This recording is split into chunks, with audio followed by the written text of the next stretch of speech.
Yeah, I know. Same here. It's on. It's on. It's live. It's live. Hi, welcome. We're about to record a podcast, and you get to watch. Hello. Hi. Glasses. Men don't Man, buy. The glasses help though. Yeah. Yeah. I'm getting to the age. You ever get to the? It's starting to get to the point where I'm like, I probably just need to wear glasses. I mean, do you? That was me 2 years ago. I wear glasses all the time, and I'm a little bummed to say that. Like when I have to read the side of a little bottle of aspirin or medication, I take my glasses off and I shove the bottle on my face. It's depressing. I'm a holdout still. Good for you. Yeah. Keep hold the line. Don't get me wrong. I've had glasses since I was in second grade, and then at some point in high school had contacts. Okay. And yeah, haven't had to resort to reading glasses or anything of the sort yet.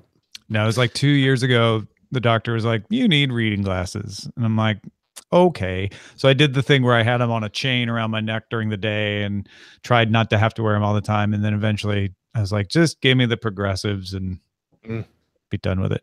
Yeah. I mean, I'm kind of lucky. I'm not lucky. I have like severe myopia, but it also means I don't need reading glasses. But when you age, your ability of your eye to focus, the muscle, that area around your iris stiffens up. So it's like, it doesn't flex the same way it used to. You have to do stretches. You have to do eye yoga. I wish there was something you like, just blink your eyes 20 times, the left and the right. Downward dog eye. Do you know your contact? Anybody know their contact prescription? If we're going to compare how bad eyes are, I don't even have contacts.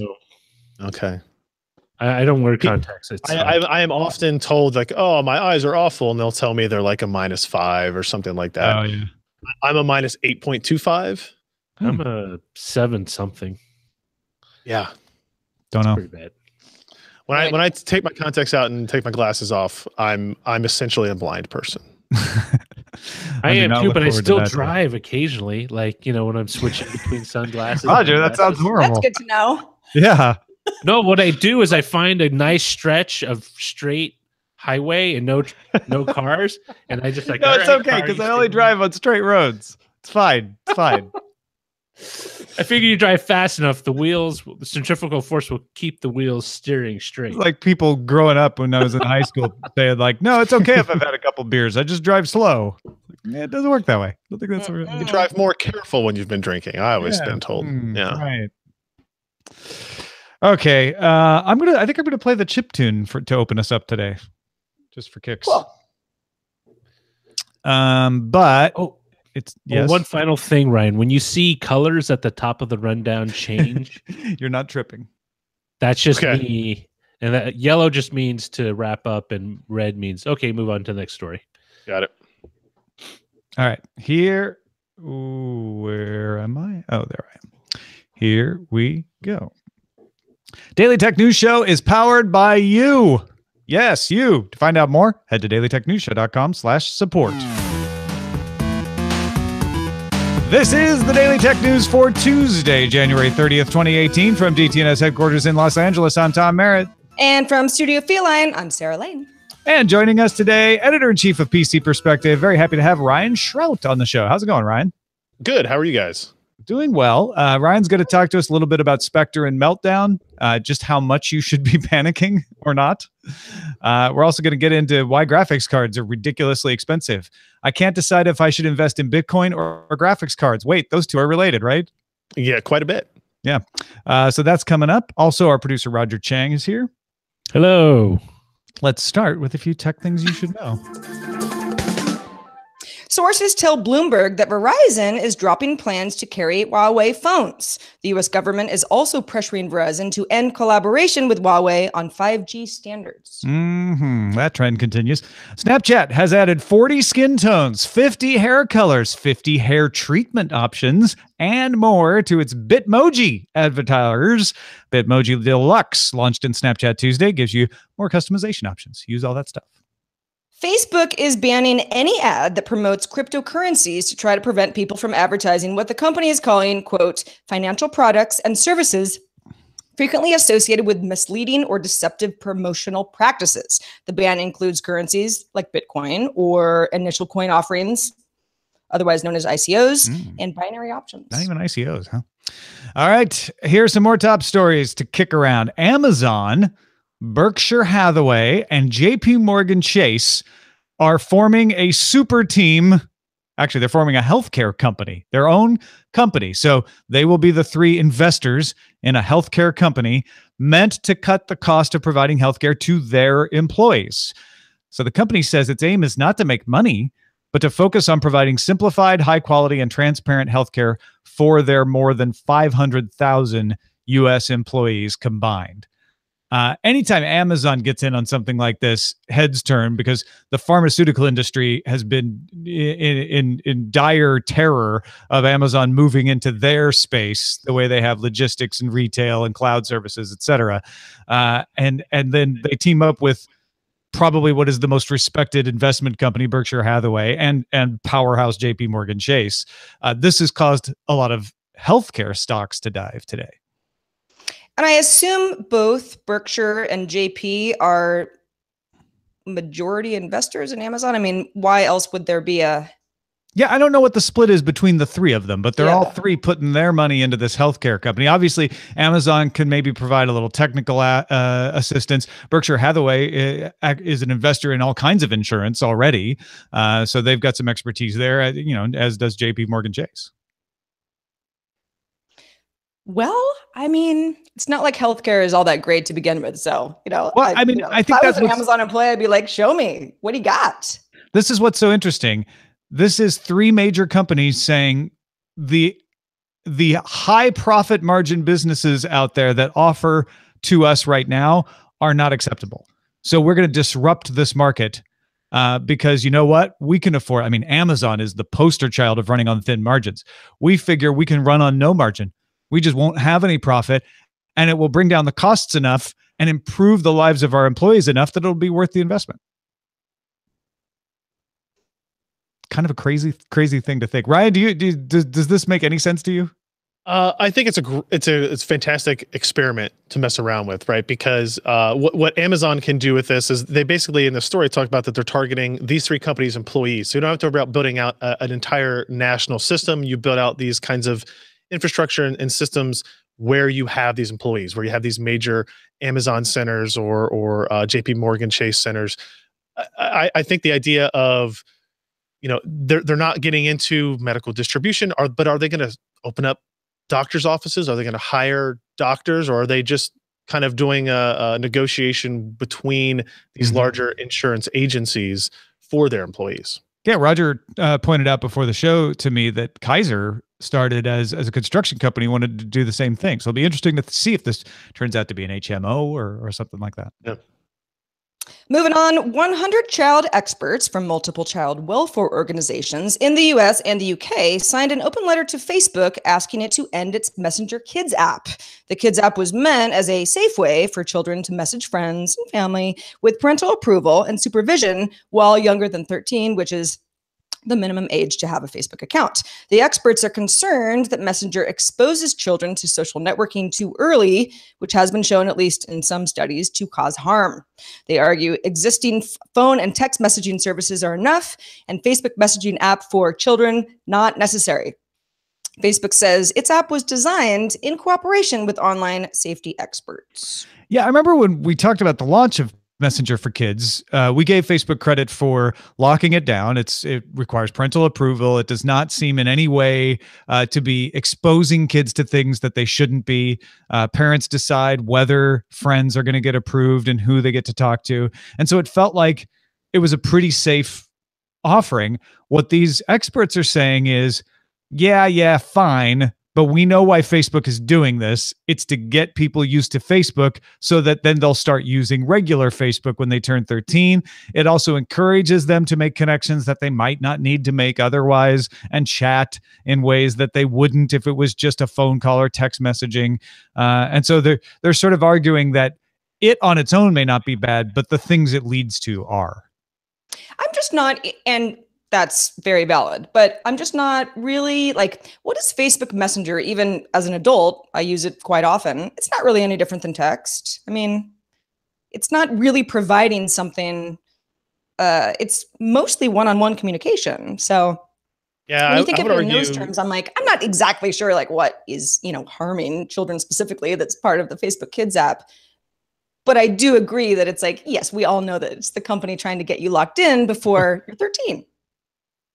I think, if anything, in my experience using the Facebook Messenger app, it's more separated than I would like it to be in some cases, especially on my mobile device. So if they keep that separation for the kids version of the app, then I don't see how it's any different. If anything, if you take this option away from kids, I feel like they will go to other, chat options that maybe don't include the same type of parental controls and restrictions that this has been proven to have.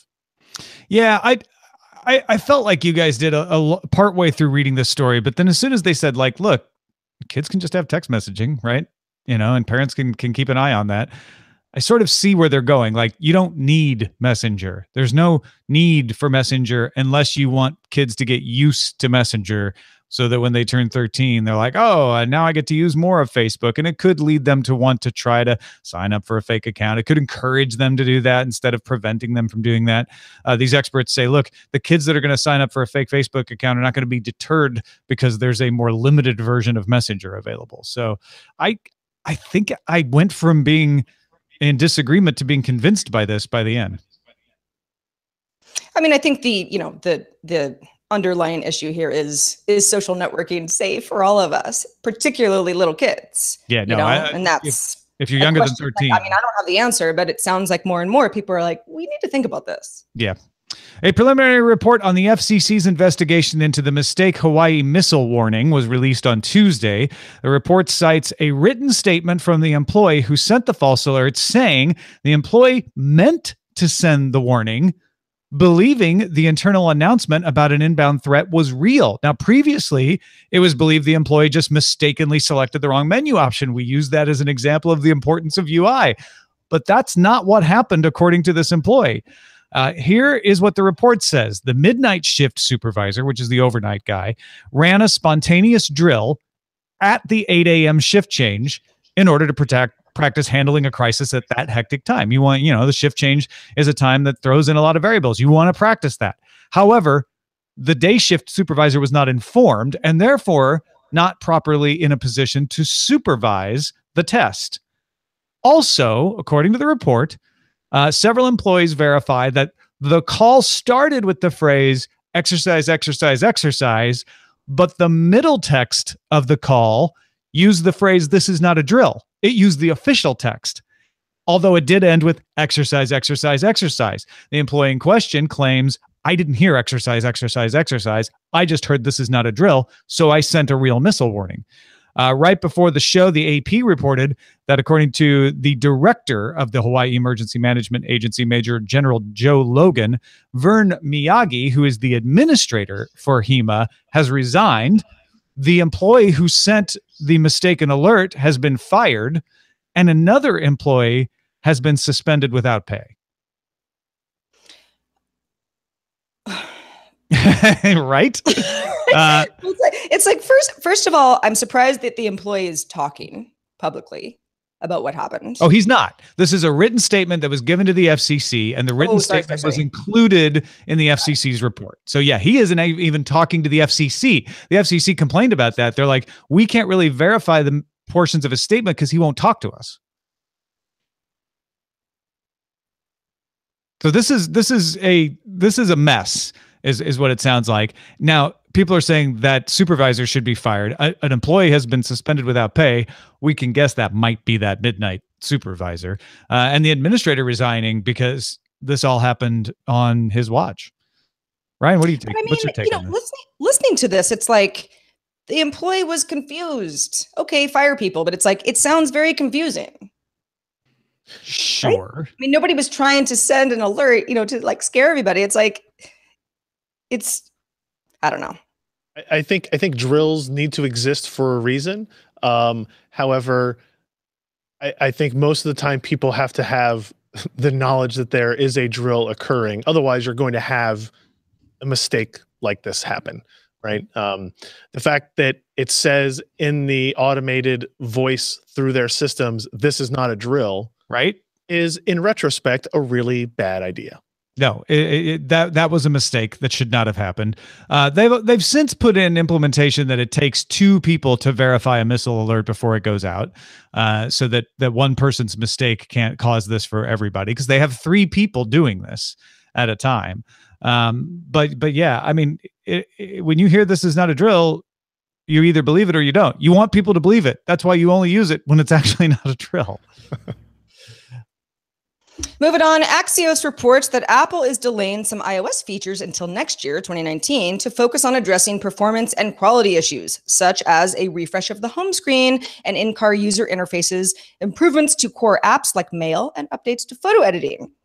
New features still on dock for 2018 include improvements in augmented reality, digital health, and parental controls. Software head Craig Federighi announced the revised plan to employees at a meeting earlier this month.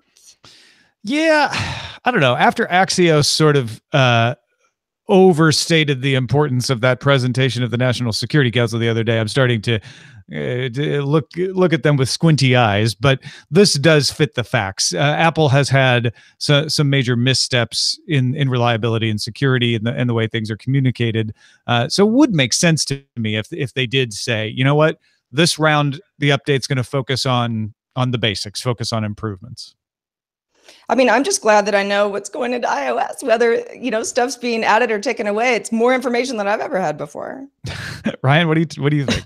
I think after the controversy surrounding the battery issues, the battery life, the degraded performance, that's probably coming into play in some of this as well. Is how do you better message that?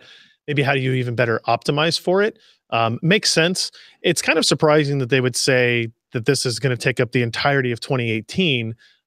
As opposed to a couple of quarters maybe of the year. But, if they want to focus on getting things back in the right direction before adding a bunch of new stuff like animated video emojis or something like that, I could see that being a good idea. Yeah, and according to the Axios article, improvements in augmented reality, digital health, and parental controls will still be worked on. So obviously they're not throwing the whole team just at the fundamentals at this point. There will be a few new features.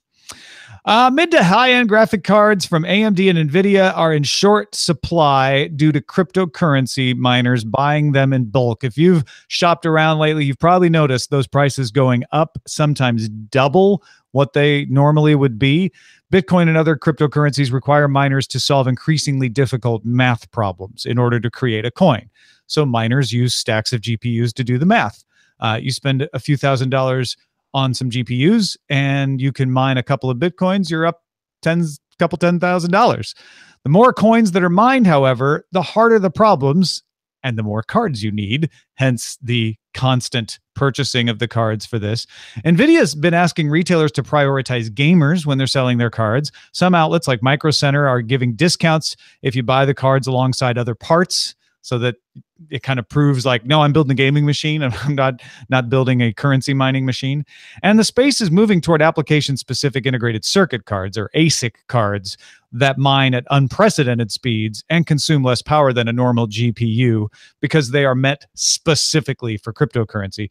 South Korea's The Bell even reported today that Samsung is making these ASICs for a Chinese mining equipment provider, and may even start mass production of those, just getting into the business directly.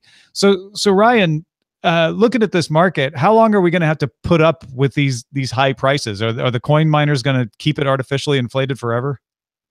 I don't think anybody really knows that. I think what we can try to do is estimate based on the value of all these cryptocurrencies. And it's important to note that in reality, the price of Bitcoin, like, people aren't mining Bitcoin with GPUs anymore. They're mining these altcoins, these alternate currencies, Ethereum, for example.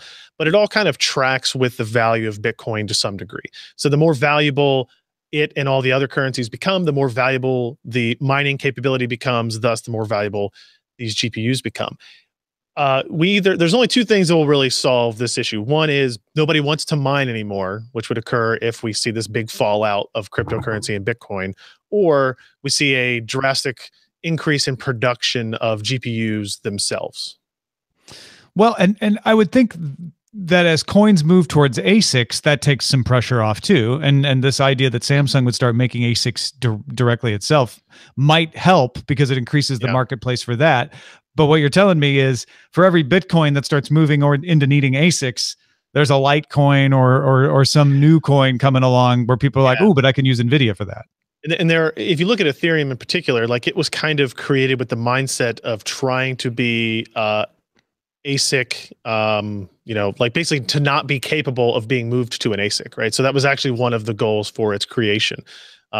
Because once a cryptocurrency is ASIC moved into that segment, it basically becomes a race to the bottom in terms of how high the difficulty becomes and who's going to generate that money the quickest. So Ethereum was kind of created for that. And Ethereum is the second most popular behind Bitcoin. And it's probably where the majority of this mining is still based. So does that end up just pushing people into buying consoles then? I think that's one of the possibilities, right? Is that if you decide, if you're a gamer and I don't want to spend $2,000 for a machine that should cost $1,200, then, you know, buying a $500 Xbox One X looks pretty tempting. Actually, one of the things we were looking at here recently is for people who want to build systems, these OEM boxes, like if you go buy an HP or something, you know, off the shelf at Best Buy desktop gaming system, you used to be paying, you know, $100 to $200 premium for those over building it yourself. Now, like we've seen examples where it's $300 or $400 less than building it yourself. So it's completely shaken up the market. People are looking at gaming notebooks in a different light as well, because in terms of value for your gaming dollar, they look more impressive.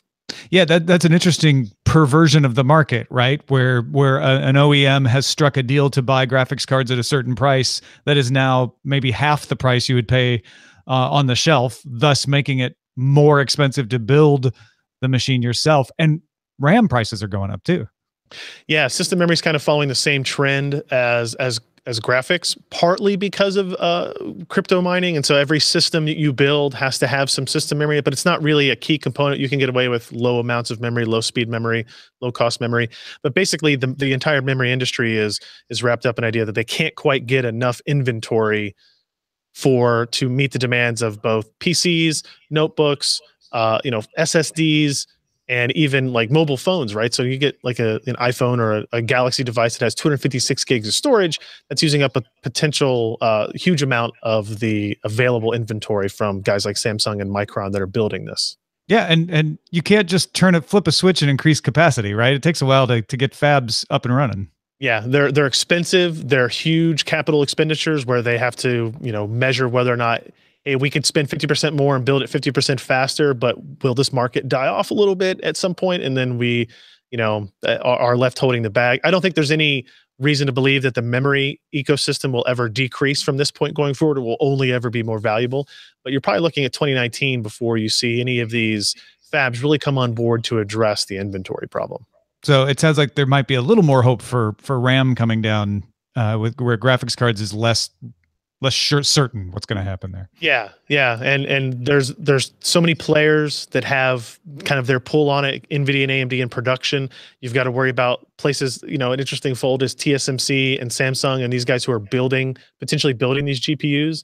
Now they have to compete for these wafers, what the inventory throughput is with people building ASICs for mining, right? So there's another reason why GPU production might be lower in the future than it has been, because of that increased demand for people who are willing to pay a lot more money for it, because it's a for-profit thing for them as opposed to just, you know, gaming.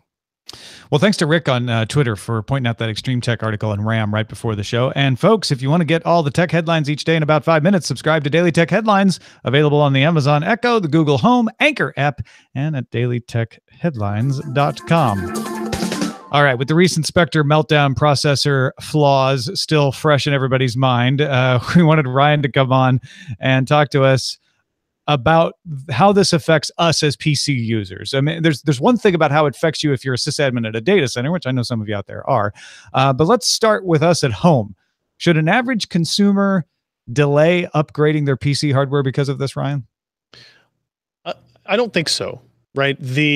I believe that the security risk is pretty minimal, and I believe that the performance impact for a normal consumer is going to be very, very minimal as well with these patches and these microcode updates. The real performance impact comes in to very storage or network intense things that you would see in a data center, in a virtualized environment, things like that. Or consumers doing gaming or productivity or video workloads, you're not going to see very much. But based on testing we've seen and testing we've done, it's probably it's definitely single digits, probably low single digits. I think there are plenty of other reasons to avoid upgrades, as we just talked about memory and GPU prices. Right. Don't think the CPU security issue is one of them. So which processors, for folks who are just worried about what they already have, which processors are affected right now? I mean, essentially all of them within the last decade, right? Intel is the only processor vendor vulnerable to the Meltdown version of this. Spectre applies to everybody, whether it be an ARM processor in your phone, Apple, Intel, AMD, whatever. There are variants on it. Variant 1 updated through software in your operating system. It doesn't have any significant performance impact. Variant 2 is the one that's kind of iffy, where we've seen, Intel Microsoft release patches, redact patches, then put out a thing to remove those patches because they were causing reboot issues. But in honesty, this is affecting everybody essentially that's running on a PC. If you can view this on your PC, you're probably affected by it in some way. Now, what causes this performance degradation of the fixes? We've talked about it a little bit before, but for people who haven't heard that or maybe just need it run by again, why is it that the fix is actually not worse than the cure, but causes a new problem?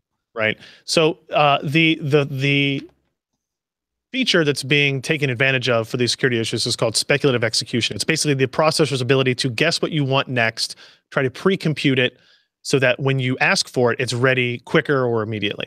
Essentially, these fixes remove or reduce that capability to do that. So it's basically the processor can no longer guess ahead what data you might need or what calculation you might need done. So essentially, that's where your performance degradation comes from. And it's unfortunate because a large portion of the processor architecture improvements we've seen over the last decade are really built around the idea of how can I make this processor guess what it is going to need or have to do next in order to improve performance. And Intel has said it's releasing new processors with fixes in the silicon, right? With a whole new architecture to address this. Is that going to be better? Is that something people should think about waiting for?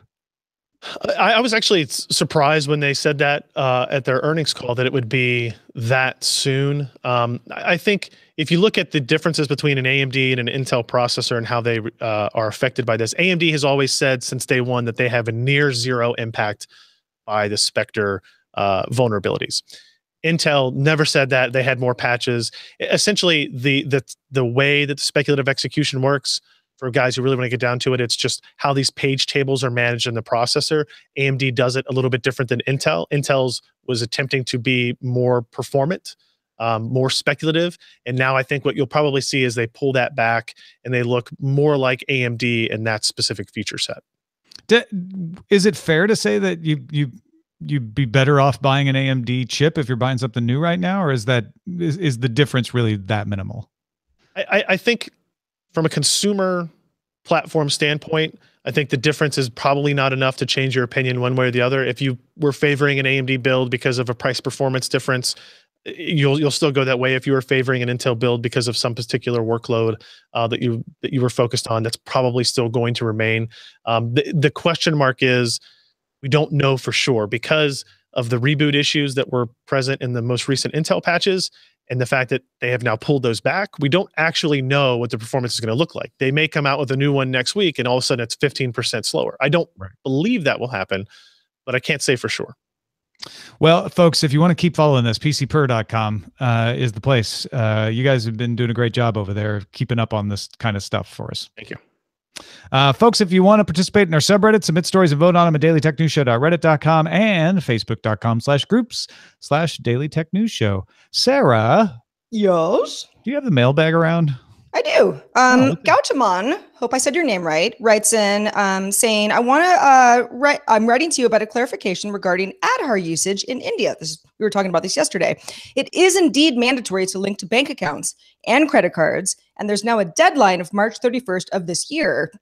before which accounts without a linked Aadhaar can get frozen automatically. He also links us to an article. I'm an Indian citizen living in California, and Indian expatriates are not allowed to get an Aadhaar while living abroad, and hence my bank account is exempt. Oh, thank you for that. That must have caused my confusion, because I remember yesterday I was thinking I thought there was a way you didn't have to have a bank account, and it's because you haven't done it yet because the deadline isn't yet. And I guess they just extended the deadline. It was going to be December 31st.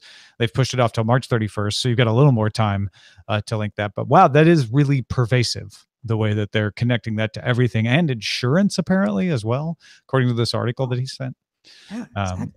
So love getting the on the scene reporting from Galdeman. Thank you. And also Thank thanks you. to Ryan Shrout for being here with us. Ryan, let people know where they can keep up with everything you do. PCPer.com is obviously the place to go for that. And if you want to find me on Twitter for whatever ramblings those might be, very simple, at Ryan Shrout for that. Thanks for having me, guys. I really appreciate it. It was fun. Yeah, it was fun having you and helping us kind of clarify some things about what's going on, a couple of thorny perspectives on PCs, which is what you do.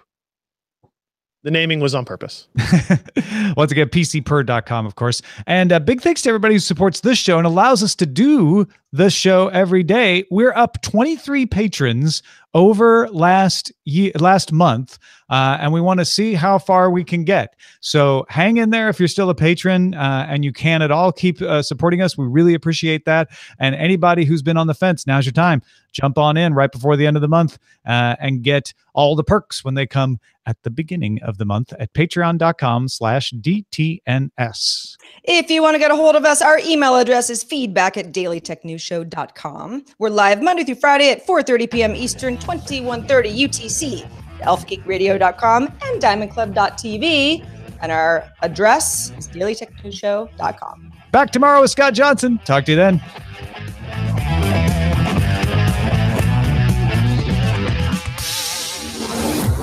This show is part of the Frog Pants Network. Get more at frogpants.com. Diamond Club hopes you have enjoyed this program. That was great. Thank you, Ryan.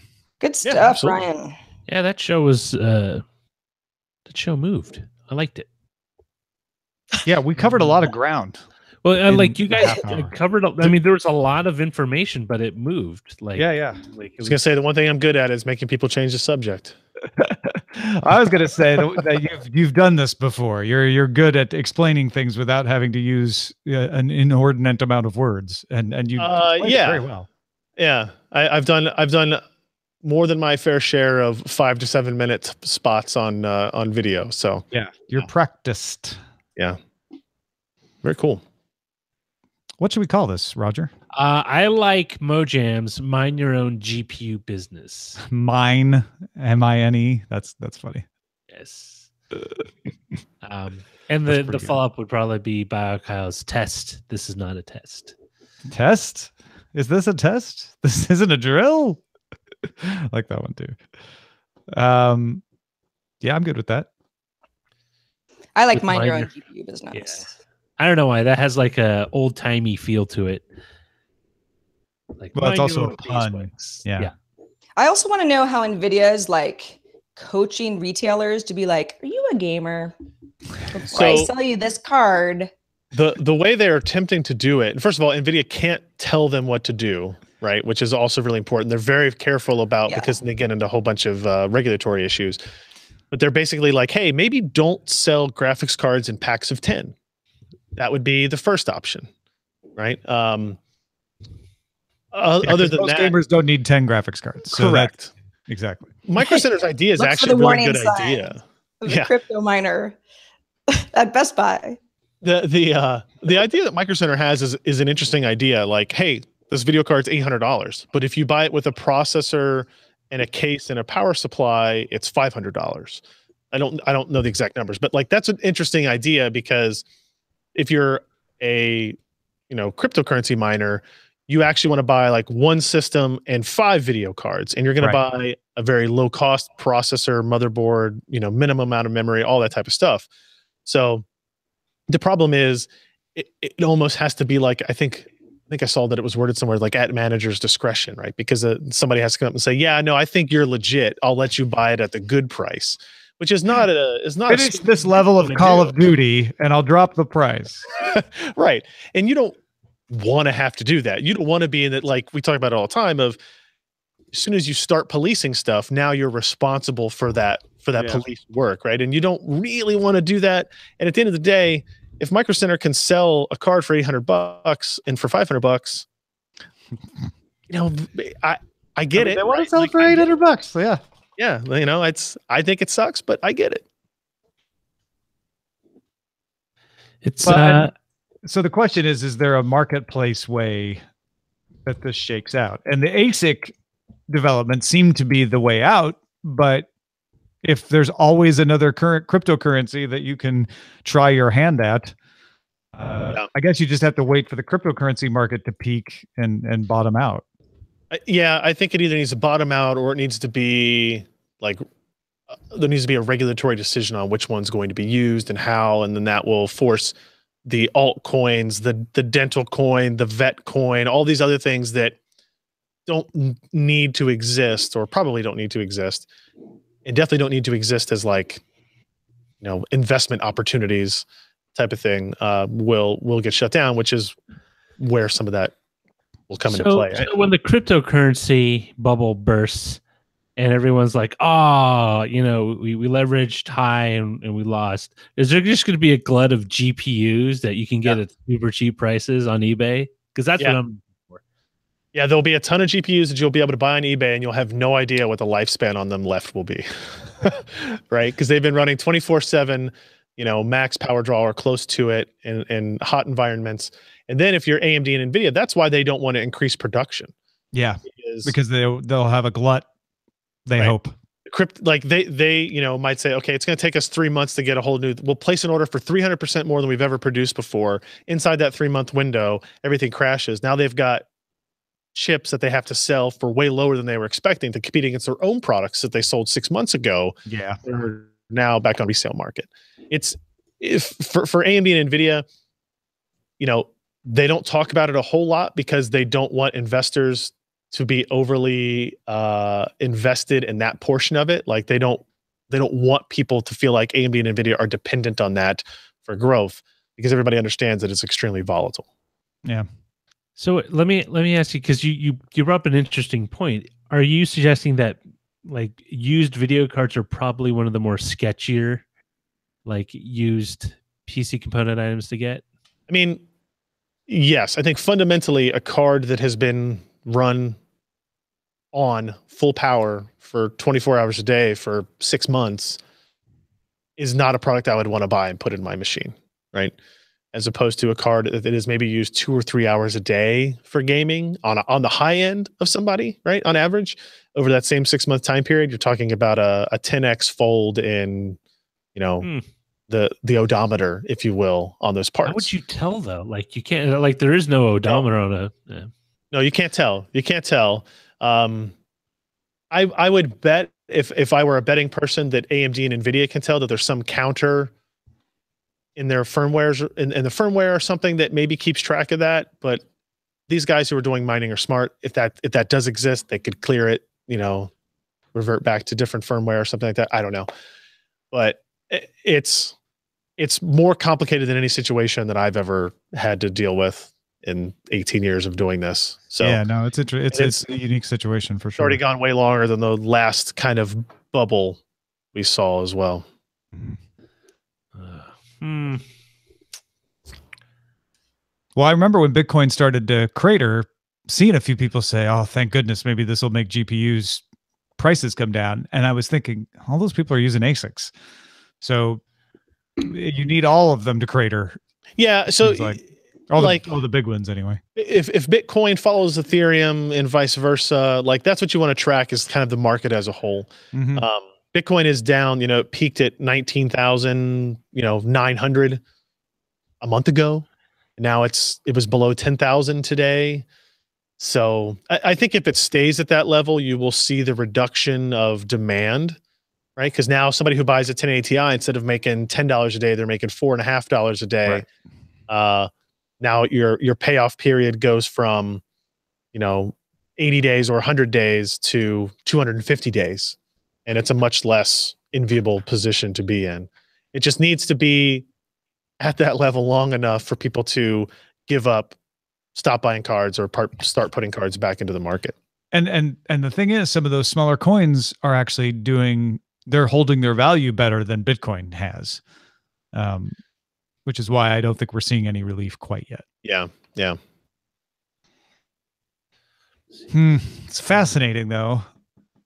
It is, if it didn't fundamentally disrupt everything else. Because another thing we can talk about is, like, if you're a guy selling cases or power supplies or motherboards, or even if you're selling like Intel and you're selling 8700Ks or higher end Ryzen parts, those aren't being sold at the same rate they would be otherwise, because people are just completely putting off their system build because they can't get the graphics card that they want. So it really will have it's really good for shadow and cloud server places who are like, hey, get that machine here over the internet.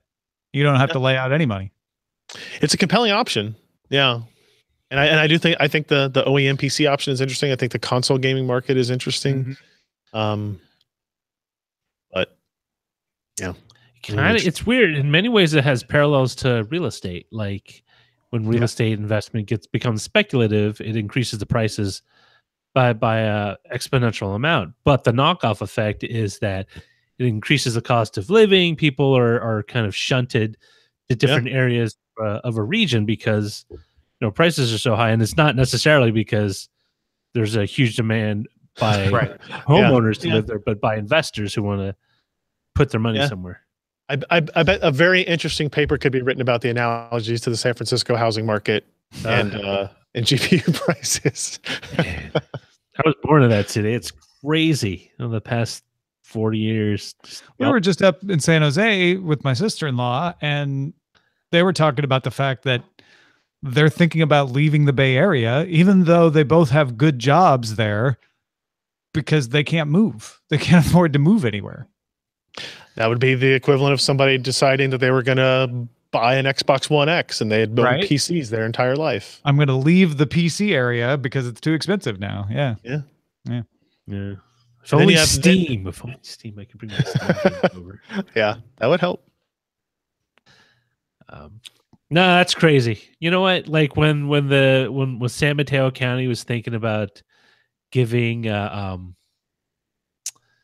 subsidized housing benefits to people who made less than $100,000 a year because housing prices are so expensive. Yeah, it's just crazy. I mean, there's a reason why I moved down here. Pretty nuts. It also says something to me that you decided to move from San Francisco to LA because of housing prices. I know. And it's not like LA is super cheap. Yeah. But as a guy who I mean, on the whole, you can get cheaper stuff in LA, I would say. Right? Apples to apples compared to obviously. It's not the cheapest place in the country to live, but it's cheaper. Yeah. By the way, AMD just reported their earnings. Guess what? They're really solid because of the sales of GPUs. Not shocked. On its graphics and computing business rose 60% year over year. Yeah. And chances are, that's on next on my agenda after this is to go read through all their statements and stuff, because my guess is that they're downplaying the impact of cryptocurrency mining. They're upselling the impact of console sales, the new Xbox One X, because that's their chips in there, and talking up the release of their Vega parts that came out at the end, second half of 2017. Yeah. That'll be interesting to see what they say. You're right. They won't necessarily tell you who bought them. Right. Yeah, because now I'm just seeing the numbers. That's not got any of AMD's context to it yet. Yeah. Indeed.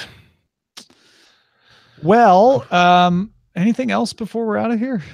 No. Thanks to Ryan for being on the show. It was great. It was great to have you on. Thanks, Ryan. Anytime, guys, let me know.